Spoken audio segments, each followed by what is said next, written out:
एक क्वेश्चन होता है हर किसी का दिमाग पे।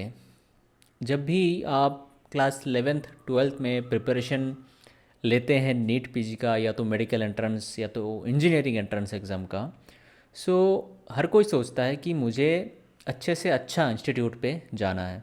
अगर वो उधर पे चला जाऊंगा तो लाइफ सेटल। तो उस सोच में वो प्रिपेयर करते हैं। शायद क्लास में 100 या 200 बच्चे रहते हैं या कितने भी बच्चे रहते हैं, उनमें से 15-20 जो है स्टूडेंट्स ऐसे ज़रूर सोचते होंगे कि मुझे अच्छे टॉप रैंक मुझे लाना है और अच्छे से अच्छे इंस्टीट्यूट्स में मुझे जाना है। अगर मुझे वो मिल गया तो मेरा life settle. So probably this is the definition of success for them, for the career. अभी क्या होता है, जैसे कि मैं मेडिकल के एग्जांपल दूं। जब भी एंट्रेंस एग्ज़ाम दे के क्लियर हो के एडमिशन हो जाता है एमबीबीएस पे, तब कुछ हद तक वो जो कॉम्पिटिटिवनेस जो है उस टाइम पे वो चला जाता है। मैंने बहुत सारे ऐसे स्टूडेंट्स देखे हैं जो पहले बहुत अच्छे थे, प्रॉब्ली बोर्ड एग्ज़ाम पे टॉपर्स थे, टॉप 10 में थे, जो एमबीबीएस में जाने के बाद उनका जो एकेडमिक रिजल्ट है इतना अच्छा नहीं होता है, या तो पीजी एंट्रेंस में सिलेक्शन पहले शॉट में, सेकंड, थर्ड, फोर्थ शॉट में भी नहीं होता है। लेकिन ऐसे ऑन द अदर साइड ऐसे बच्चे भी हैं जो शायद बोर्ड एग्ज़ाम पे अच्छे नहीं करते हैं, ऑन एन एवरेज थोड़ा थोड़ा मोटा मोटा मार्क्स मिलता होगा उनको, लेकिन जब भी वो एमबीबीएस में आते हैं वो लोग फील कर लेते हैं एमबीबीएस, वो जो मेडिकल साइंस है, मेडिकल स्टडी जो है उसको एन्जॉय करते हैं, उस प्रोसेस को दिल पे लेके, दिमाग पे लेके वो एन्जॉय करके पढ़ते हैं। और ऑन एन एवरेज मैंने देखा है उन बच्चों का जो है मार्क्स या एकेडमिक रिजल्ट जो है एमबीबीएस टाइम पे ज़्यादा आता है। उसका कारण क्या है? शायद ये है सेरिब्रल सेचुरेशन और एकेडमिक सेचुरेशन बोल सकते हैं, कि इतना लोड आप जब ले लेते हैं 11th में, 12th में, या उससे भी पहले, बहुत बच्चे उससे भी पहले बहुत लोड लेते हैं, मुझे हर बार टॉप आना है, हर बार टॉप आना है। तो क्या होता है ना, जब आप कॉलेज में जाते हो उससे और हायर स्टडीज़ में जाते हो तब वो मतलब थकान आ जाते हैं कि ठीक है इतना बहुत कुछ कर लिया, अभी थोड़ा आराम से पढ़ेंगे। लेकिन इंटरेस्टिंग बात वो है कि उसी टाइम पे आपको एक्चुअली अच्छे से स्टडी करना है, उसी टाइम पे आपको और भी मेहनत करके उसका फाउंडेशन जो है उसको बहुत स्ट्रॉन्ग बनाना है। अगर आप नहीं करेंगे तो आने वाले जो टाइम है, क्योंकि देखिए आपका जो करियर है, एमबीबीएस एक बेसमेंट है, उसके बाद भी पोस्ट ग्रेजुएट एंट्रेंस एग्जामिनेशन होते हैं, उसके बाद भी सुपर स्पेशलिटी होते हैं। सो ये जो है वो फाउंडेशन है। अगर आपका फाउंडेशन ही ख़राब है तो मैं नहीं बोलूँगा कि आप डॉक्टर नहीं हो पाएंगे, अच्छे डॉक्टर नहीं हो पाएंगे। At any given point of time अगर आप ये सोचते हैं कि मुझे अच्छा करना है तो आप उसी टाइम से अच्छा करना स्टार्ट कर सकते हैं। ऐसा कोई फिक्स्ड उसमें माइंडसेट रखिए ही मत। मैं क्या बोल रहा हूँ कि ज़िंदगी को ना थोड़ा कम सीरियसली लो, ठीक है? ऐसा कभी मत सोचना कि 11th 12th में अच्छा नहीं हुआ तो लाइफ ख़त्म। 11th 12th में अगर मुझे डॉक्टर ही नहीं मिला, एमबीबीएस में एंट्रेंस में मुझे सिलेक्शन नहीं हुआ, तो एक बार में नहीं हुआ तो मेरा लाइफ ख़त्म, ऐसा कुछ नहीं है।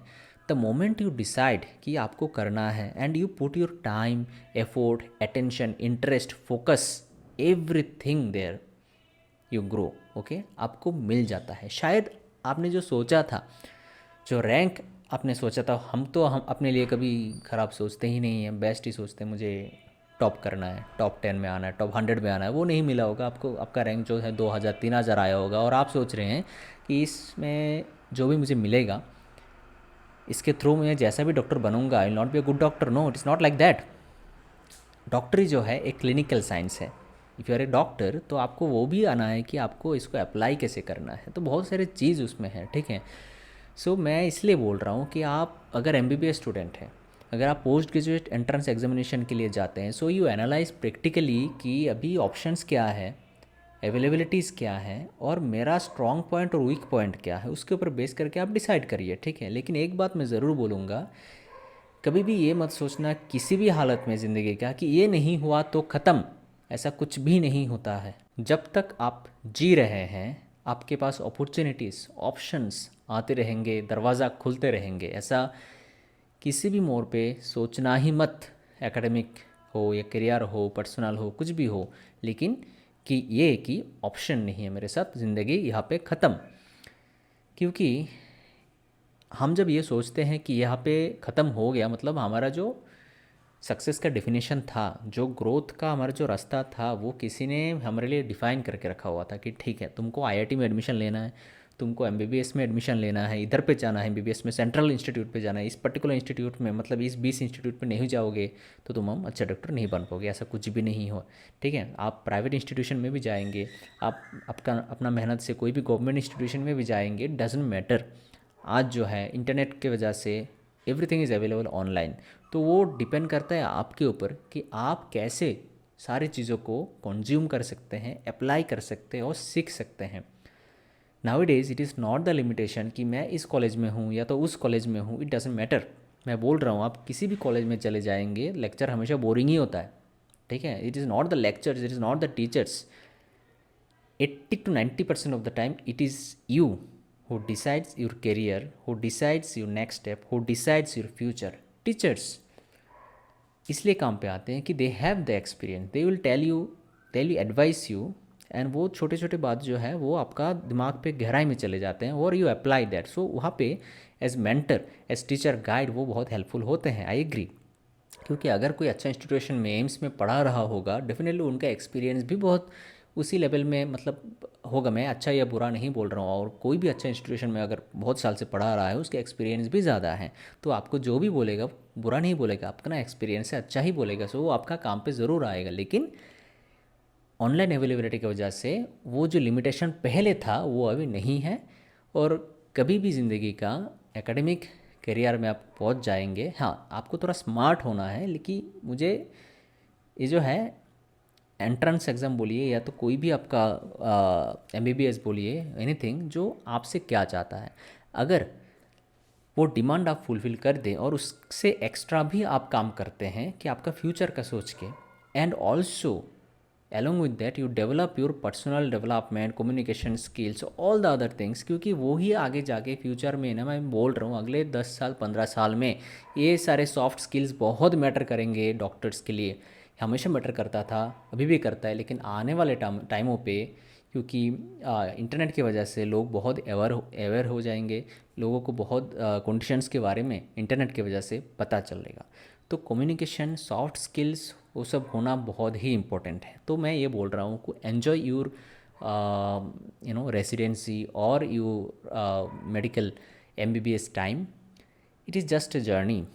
तो उसको ज़्यादा सीरियसली मत लेना, और कभी भी कोई भी पॉइंट में ऐसा मत सोचना कि यही एक रास्ता है, क्योंकि रास्ता आप अगर शुरू करेंगे उधर से रास्ता शुरू होगा। ठीक है, शायद आपके पीछे भी बहुत लोग आपका जूनियर्स देख के बैठे हैं, देखता हूँ कि वो कैसा चाह रहा है। ठीक है, बहुत सारा टाइम ऐसे ऑप्शंस हमारे पास आते हैं कि शायद मुझे लगता है कि ये एक अच्छा पोटेंशियल ऑप्शन है, जैसे कि डीएनबी का ऑप्शन था।